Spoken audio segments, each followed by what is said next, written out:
Bismillah. Assalamualaikum warahmatullahi wabarakatuh. Alhamdulillah, sahabat podcast Manhaj Salaf. Berikut kajian singkat dari Ustadz Yazid bin Abdul Qadir Jawas. Manusia yang kita dakwahkan ini harus kita ikut, yang Allah berikan petunjuk. Manusia ini dia bisa menerima kebenaran, bisa baik hatinya, bisa baik dirinya, bisa baik kehidupannya apabila dimulai dakwah ini dengan dakwah fitrah. Apa dakwah fitrah itu? Dakwah tauhid. Dakwah tauhid, bukan dengan dakwah yang lain, bukan.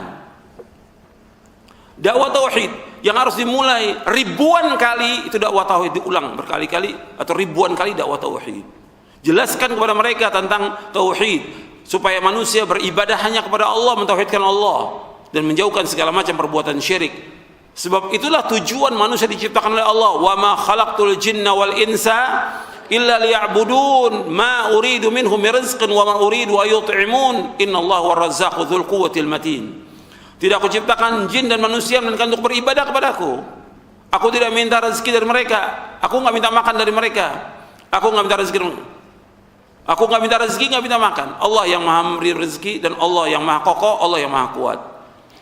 Jadi kalau manusia ingin selamat, ikuti jalan ini. Yang pokok dalam tubuh manusia seluruhnya, yang pokok dalam tubuh manusia itu apanya? Matanya, hidungnya, mulutnya, tangannya, atau apanya? Hatinya. Yang pokok dalam tubuh manusia yaitu hatinya. Nabi bersabda SAW, ala inna fil jasadi mudghah idza salahat salahal jasadu kullu wa idza fasadat fasadal jasadu kullu ala wahiyal qalbu. Dalam tubuh manusia ada segumpal daging. Kalau daging ini baik, seluruh tubuhnya akan baik. Kalau daging ini jelek, seluruh tubuh akan jelek. Segumpal daging itu adalah hati, kata Rasulullah SAW. Hadis ini sahih riwayat Bukhari dan Muslim dari sahabat Nu'man bin Bashir radhiyallahu an. Jadi hati. Nah sekarang hati ini dia bisa baik, bisa bertumbuh baik, bisa bercahaya, bisa hidup ruh, bisa bersinar dengan dakwah tauhid hati ini. Makanya yang harus kita dakwakan dakwah tauhid lebih dahulu. Makanya Allah Subhanahu wa taala menyeru para nabi dan para rasul alaihi wassalatu wassalam untuk mendakwakan manusia agar manusia beribadah hanya kepada Allah, agar manusia mentauhidkan Allah, agar manusia menjauhkan segala macam perbuatan syirik. Itu dakwah Nabi. Maka dakwah kita pun demikian juga. Diulang-ulang ribuan kali tentang tauhid, tentang tauhid. Dan nanti juga setelah bab ini, bab yang keempat juga kita bicara tentang tauhid. Jadi Allah mengetahui, maka supaya hati ini baik dimulai dengan tauhid, bukan dengan fikih, bukan dengan ekonomi, bukan dengan politik, bukan dengan selawat, bukan dengan yang lainnya, dengan tauhid. Mesti yang diajak manusia untuk mentauhidkan Allah, bukan yang lain. Dakwah ini udah banyak kalau kita lihat dalam medan dakwah ini, orang yang menyimpang dari medan dakwah, menyimpang, dan ini akan membawa kepada kesesatan manusia. Padahal Allah menyuruh manusia, ud'u ila sabili rabbika bil hikmati wal mau'izatil hasanah wajadilhum billati ahsan inna rabbaka wa ala man dhalla an sabilihi wa huwa ala bil muhtadin. Allah menyebutkan ud'u ila sabili rabbik, ajak manusia kemana? Ke jalan Rabbmu, jalan Allah, jalan Allah dengan hikmah. Dengan hikmah artinya dengan ilmu. Yang kedua dengan sunnah, dengan nasihat yang baik dan diskusi dengan mereka dengan yang lebih baik. Dan Allah tahu siapa yang sesat. Makanya dimulai dengan tauhid, dan itu harus terus diulang-ulang ribuan kali. Jadi ketika orang itu tidak memulai sesuai dengan apa yang Allah perintahkan dan tidak memulai dengan apa yang Nabi mulai, maka terjadi penyimpangan dalam agama ini. Penyimpangan dalam dakwah dan penyimpangan dalam beragama dan penyimpangan dalam kehidupan manusia. Dan ini terjadi. Makanya banyak manusia yang kemudian sesat dengan sebab itu. Kenapa? Enggak mengikuti dakwanya para nabi, dakwanya para rasul alaihi wassalatu wassalam. Setiap umat sebelum Nabi Muhammad diutus siapa? Setiap umat mesti ada apanya? Ada nabi, ada rasul. Nabi yang Allah utus itu 124.000 nabi. Rasul yang Allah utus itu 313 rasul alaihi wassalatu wassalam.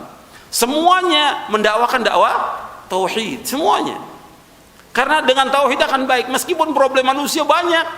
Ada yang punya problem rumah tangga, problem ekonomi, problem politik, maksiat, segala macam sudah. Tapi tetap dakwah itu harus dimulai dengan tauhid. Baru akan baik dia. Ketika dimulai yang lain, tidak akan baik, tidak akan baik. Dengan alasan apapun juga. Dengan alasannya kan mereka orang awam, mereka ini kan baru ngaji, mereka ini baru masuk Islam, mereka ini dulu pelaku maksiat baru taubat. Tetap dimulai dengan dakwah tauhid, nggak ada yang lain. Ketika dimulai dengan yang lain, maka akan rusak manusia ini. Seperti yang kita lihat sekarang ini, rusak. Penyimpangan dalam beragama yang mereka anggap baik pada hakikatnya sesat. Maka Allah menyebutkan dalam Al-Quran, "Qul hal unabbi'ukum bil akhsarina a'mala alladzina dhalla sa'yuhum fil hayatid dunya wa hum yahsabuna annahum yuhsinuna sun'a." Maukah aku kabarkan kepada kalian tentang orang-orang yang paling sesat di muka bumi ini, yang mereka menganggap perbuatannya baik. Mereka baik, merasa berbuat baik, padahal mereka adalah orang yang paling sesat di muka bumi ini. Para mufassir menafsirkan tentang ayat itu, yang pertama orang kafir, yang kedua khawarij. Meskipun dia beribadah, dia rajin, tapi sesat di muka bumi ini. Meskipun dia anggap baik. Makanya perhatikan itu. Kita harus dakwahkan manusia siapa aja. Apakah dia pejabat? Apakah dia penyanyi? Apakah dia pelawak? Apakah dia orang awam? Apakah dia orang baru masuk Islam? Atau dia pelaku maksiat? Tetap dakwahnya dimulai dengan dakwah tauhid. Ini yang dimulai oleh semua nabi dan semua rasul. Di zaman nabi-nabi, di zaman rasul-rasul, ada enggak yang namanya pelaku maksiat? Banyak. Yang berbuat syirik banyak, yang berzina juga banyak, yang liwat homo juga banyak, yang curang dalam timbangan juga banyak, yang berbicara yang sulit juga banyak manusia yang mengalami kesulitan, kesusahan, kefakiran. Penyanyi juga banyak di zaman itu. Tapi tetap dimulai dakwah dengan tauhid. Nggak ada dakwah yang lain, karena Allah yang maha tahu tentang penciptaan manusia. Ketika dia memulai dengan yang lain, maka rusak tubuhnya dia, rusak agamanya dia, dan rusak jalannya dia. Yuk sahabat, bantu sebarkan dakwah salaf. Semoga dakwah ini bisa terus berkembang. Rasulullah Shallallahu Alaihi Wasallam bersabda, barang siapa yang menunjuki kepada kebaikan, maka dia akan mendapatkan pahala seperti pahala orang yang mengerjakannya. Hadis riwayat Muslim nomor 1893.